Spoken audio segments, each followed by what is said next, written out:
Ladies and gentlemen, boys and girls, subjects and visitors, welcome back to Creative Engineering. I'm the King, Signilla Ice. Let's get started.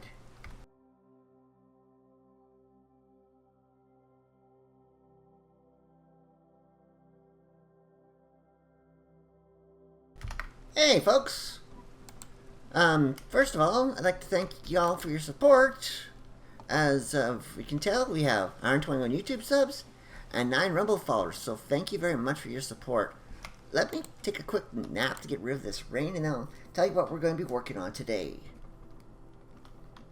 Today, we're going to be producing ethanol, and to do that, we're going to have to build the fermenter. So, let me get this is what you need here. Take a screenshot if you want, or you can just look at the book yourself in your own world. But this is what you need, plus, of course, the stuff for a tank. And, well, we'll get started on... I'll craft the blocks. Oh, and by the way, I use the portable logic programmer because I'm going to be using glowberries and potatoes to produce things. Why not just one item like I did for the oil thing? Because I have less of both of these, and to make sure that I have them in case I need to grow more in the future, I'm gonna throw... I can't throw them in my backpack so they might get eaten. Okay. Yeah, I'll put them in... I think this is connected to my storage network too, so that's also out. I need to make a separate chest, I think.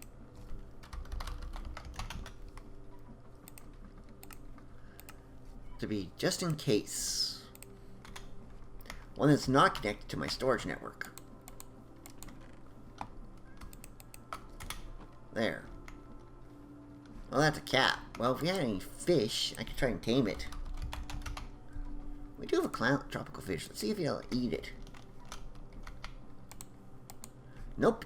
Doesn't work with tropical fish. So we gotta go do some more fishing if we want to try and tame the cat. But we can do that. But I'll try and do that off camera because, hey, rescuing cats is something I like to do. But anyways, folks, I'm going to be making the stuff I need for both the fermenter and the tank. And, of course, grabbing the buy stuff, like more cables and the power cables and the exporter. And, well, I'll meet you over there once I have all that. See you then. Okay, folks, I'm currently building the tank that will hold the ethanol when it's done being made. Okay, do I have the... Oh, 80 minutes for use. I do. Perfect. So this is where the ethanol will go. Should have 4 blocks left after I'm done building this, which looks like I will. Good.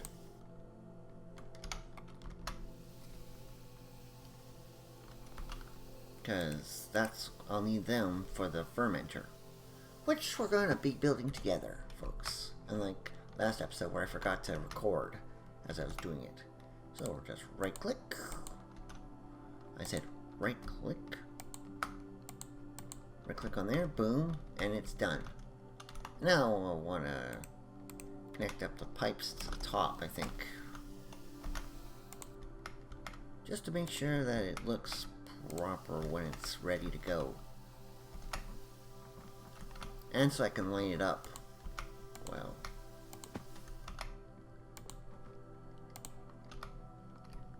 Okay, so we're going to have the pump here. And we'll need the hammer to tell the opposite side will be output. This side is going to be input. And we'll attach a lever, and that'll be on. On top of that, of course, is where one of the energy exporters is going to be put, with, of course, a cable on it. And then we'll put the card in there, just to ensure that when it's time to get power, it'll have power. But now we need to build the fermenter, so we're probably going to need our steel sheet metals, the pipes, definitely, probably the light engineering blocks. So let's see here. I want the pipe this way. So let's see here. Come on.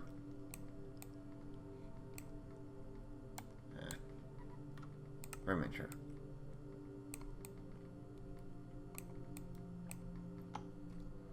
Okay, so it's definitely steel sheet metal on either side. I think the two pipes go here and here with sheet metal there, there, there, and there, and then the engineering blocks probably go like that. Let me see here. Yep, and then there's, okay, the cauldrons go in the middle, and the redstone block goes there, so we'll need cauldrons, redstone block goes there, the cauldrons go on here, like so. And then we go up another layer, and that's where the steel sheet metal goes. And it's sheet metal, right? Not sheet metal slabs. Let me double check. Yes, iron sheet metal.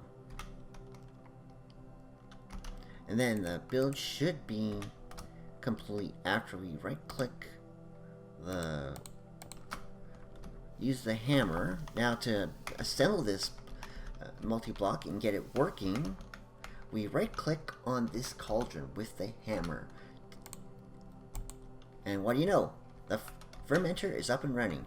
Okay, the import is here, power is up here,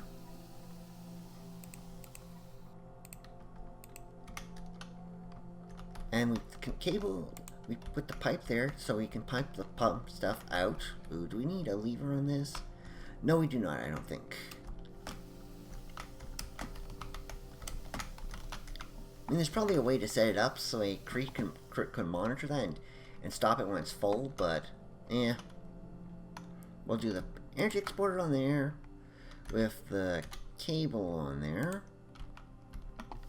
Then we can right click on that, put the thing in there.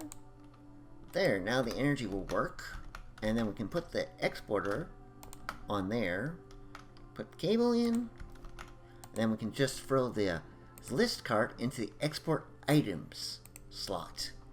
And then therefore the glowberries and the potatoes will be exported into this machine. Now we need to connect this up to before. So we'll do it here. Okay, I'm going to turn off the machine, as I don't need.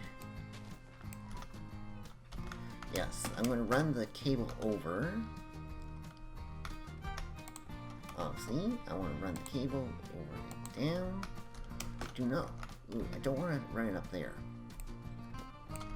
Personally, I think that's wrong. Instead, I'm going to run the cable like that.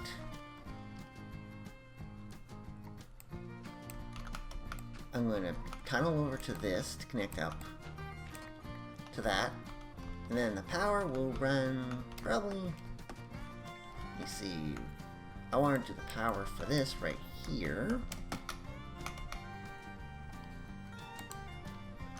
and we'll run this cable probably directly, I guess we connect it directly up to that other pipe. Yeah, that makes most sense for this. That way we don't have to run a cable all the way back to the other side.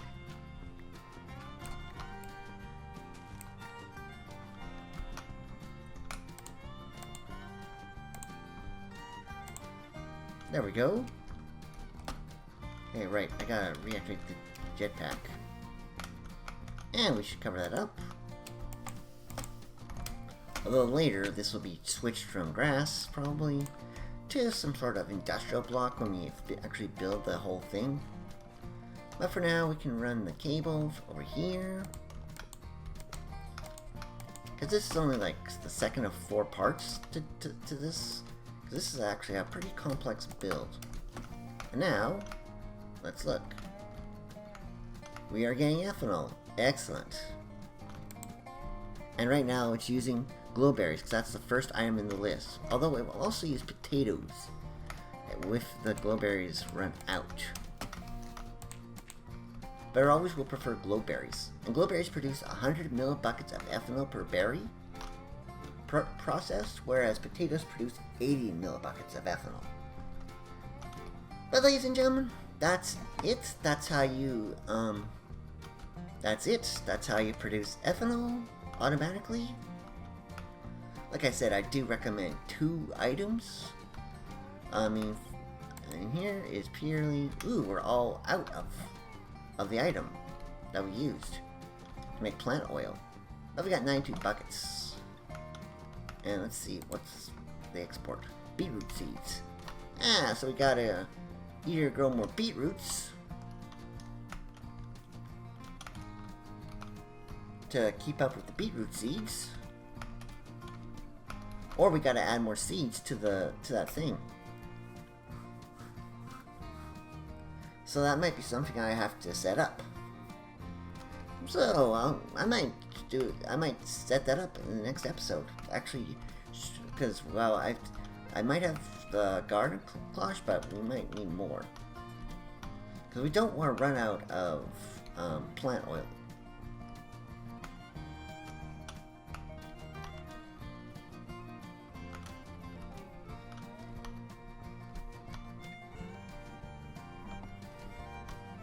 But I'll worry about, but that'll be another episode, folks. Until then, folks. Let's see here. Where's the best one for this, I guess? Yeah. There we go.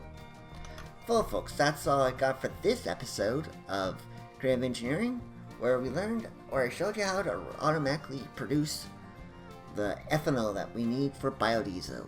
Until next time, folks. My name is Sucknilla Ice, and I'll see you next time. Farewell.